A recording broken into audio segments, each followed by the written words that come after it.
Easy people. Welcome to a place what I call the cage, or as kids we used to call the cage. You know, when you was a kid, we used to come over here, play a bit of football, have a bit of fun, you know, with your mates, or your mates, whoever would be on the court at the time, and you just basically kick the shit out of the ball, really, you know what I mean? We used to always see who could hit it the hardest from the furthest angle, who could score a goal, who could get it to the top of the hoops, you know what I mean? We used to have fun, mate. We used to have fun here. Brings me to my point. When I used to play this as a kid, or as a teenager, very little girls would be in a court like this, in the cage area like this. But now, I took my son here the other day. Today's Monday, it'd have been Sunday afternoon. Yesterday afternoon. And in this cage was a mix of girls and boys. Back in the day, you wouldn't even see that mix, mate. You wouldn't even believe that you would ever see a girl step foot in the cage with lads of there was always different various age groups. You could be from the age of 5 all the way up till probably, I'd say, even your early 20s. There used to be loads of lads in here that used to play football. Everybody was included, which was a great thing about that. Now there's girls of various different ages, but again, guys of various different ages, all playing the game of football, all joining in the game that they love. And yet on social media, we're still seeing the same shit happening, the same people hounding the hell out girls that want to play football, or girls that want to take part in football. They shouldn't be doing this, they shouldn't be doing that. It's a man's game. Is it fucking bollocks a man's game anymore? I said to myself I wasn't going to swear too much on these videos, but obviously I've set myself off again. But mate, you know, we are not pioneers, but we are role models for the next generation, you know what I mean, for those next gen kids. What kind of role are we setting, what kind of standards are we setting to those kids if we're saying girls shouldn't be taking part, girls shouldn't be doing that, female football's rubbish, this, that and that. Mate, who are we to judge? Who are we to judge, man? A lot of us, what are we in? Just ordinary, boring, everyday jobs, man. I work in a warehouse. I'm a box monkey, you know. I take boxes off a trailer, stack them on the floor, or I'll stack boxes from a trailer onto a pallet and put it onto another trailer. But some of these girls, they're living a dream. Living a dream that you and I had as kids, to play professional football, to be the best that you could be in life, you know. They are living a dream. What are we living? But we're living a standard life, you know. Yes, I'm comfortable in life. I earn quite a bit of money from being a box monkey. But the fact is, they're doing a job that they love. They're doing a job that they care about. They're doing a job full of pride and passion. But, you know, at the end of the day, they should not be judged because they're girls. They shouldn't be judged because it's not the Premier League that they're playing at. It's not fucking, you're not playing in the, you know, not playing the Premier League pace, not playing the Premier League way, you're not fucking, who gives a shit? Who gives a shit, man, seriously. You know, it's about time we stop telling people or telling women that they can't do things because it's just stupid. It's just making yourselves look like absolute morons on social media, and yet you don't understand that it's just feeding the profile of women's football even more because of what you're saying. It's giving it even more attention, even more, you know, publicity. The people are saying, oh, it's been rammed down their throats, this World Cup, you know what I mean? Just remember, the Euro 2021 championships are in this country. So if you don't like it, if you don't think it's been rammed down your throat now and you don't like it, it's going to be even worse come Euro 2021. And I really hope the FA and UEFA advertise the hell out of the game, man. Especially in this country. You know, Euro 2021. By that time, England should have an absolute hell of a team, man. Hell of a team. And I'm not even England's biggest fan, but they should have a hell of a team come 2021. To hopefully go on and win that tournament, because at the minute they're definitely in the top 5 of the world's best. So why are we still? I mean, I did a video last week, and why am I still defending it? Why am I still? Because it shouldn't matter who plays the game of football. It's not a man's game. It is, like I said, the people's game. 3.5 billion people across the whole world watch the game of football, or play the game of football, or do both.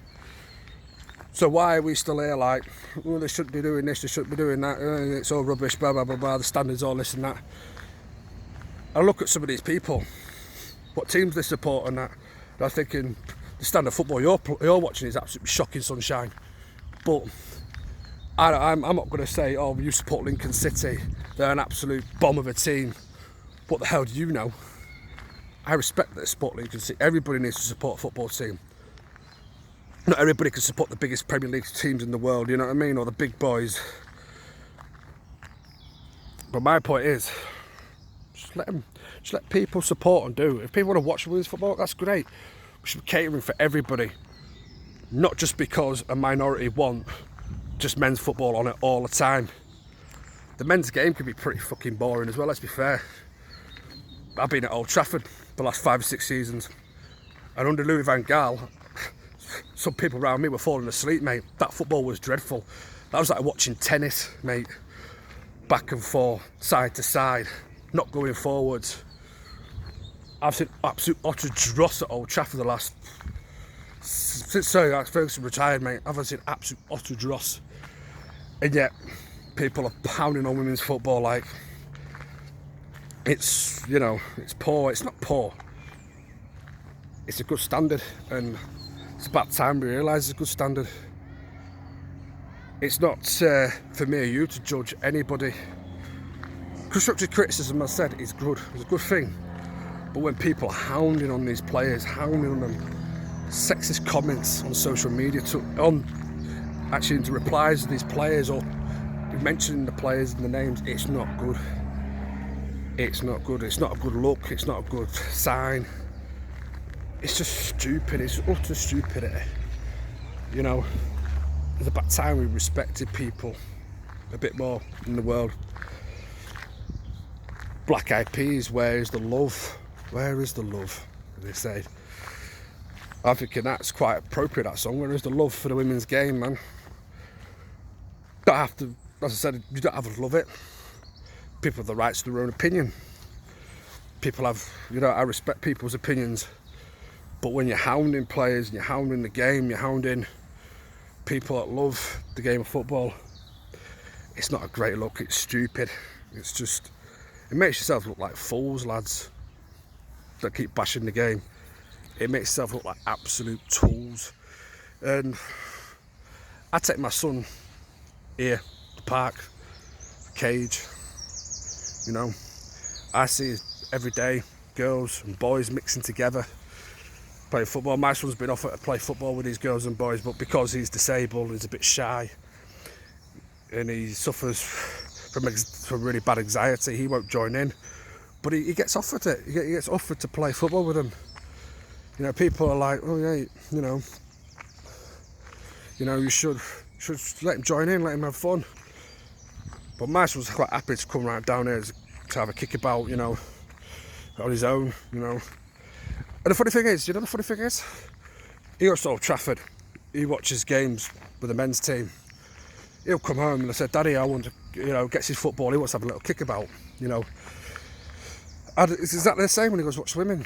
He goes to watch women, he'll come back from Leeds Sports Village, and he'll come back, he'll pick his ball up, and he'll say, Daddy, I want to go and play football.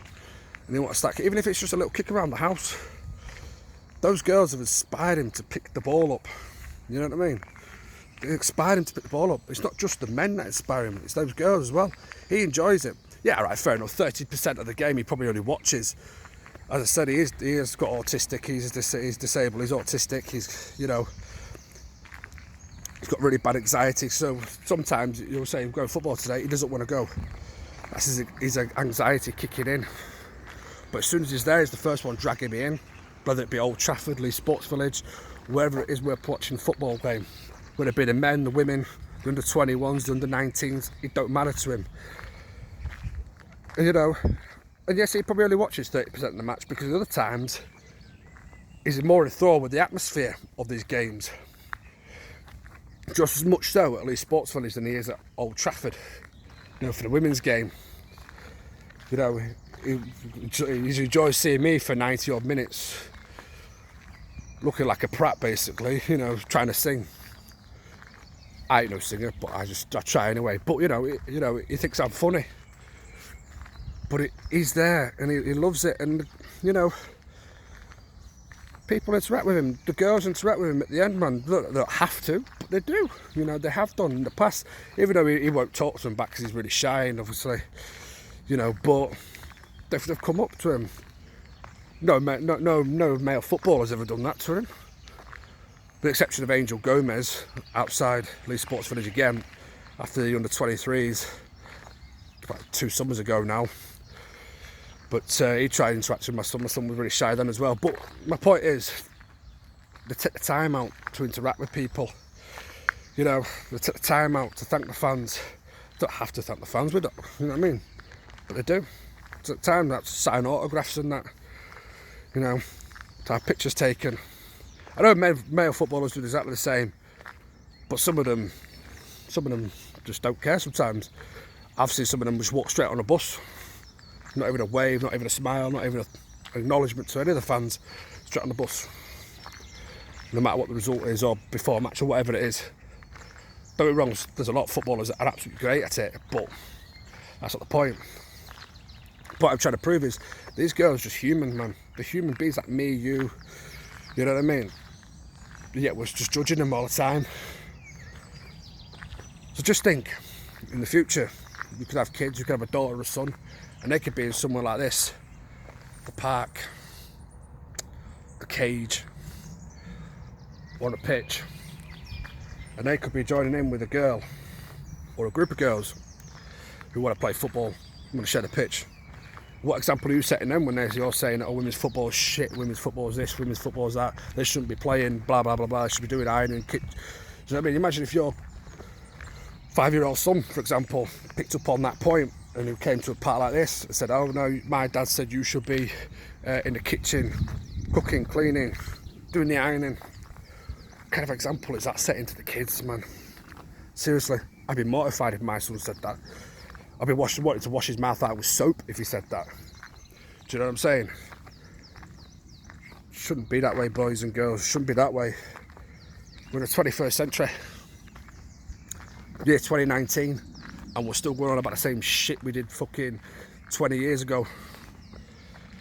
Game's growing, ladies and gentlemen. The game is growing, and it's growing fast, it's growing rapid. You know, women's game, women's football, whatever you think of it, it's growing, it's getting bigger, and it's getting better. And no matter what you think, your Uncle Jim from down the road thinks, your granddad Paul, what he thinks from 10 centuries ago, it's getting bigger, it's getting better, and more people are going to take part. More and more girls get involved, the sports will grow bigger and better every year upon every year. That's all I've got to say about that, really, man, because I could go on for another 20-minute rant, but you know, I'm not going to bother. But from the cages to the parks, to LSV, to Old Trafford, to Wembley, to the world stage, man, women's football is here to stay. Unfortunately, ladies and gentlemen who don't like it, it's here to stay. And it doesn't matter what you say, your Uncle Martin says from fucking 10 streets down the road, your best mate Billy, what he says, or the ice cream man. If the ice cream man don't like it, who gives a shit, because it's here to stay, ladies and gentlemen. And really, from the cages to the football stadiums, from the local parks to sports halls, to 3G, 4G, 5G pitches, whatever the fuck they are these days, to astroturfs, to concrete, to the streets. Message to them girls, keep on playing. Don't listen to what haters say, don't listen to what the average Joe on the street says. Keep playing, keep smiling, and keep on dreaming.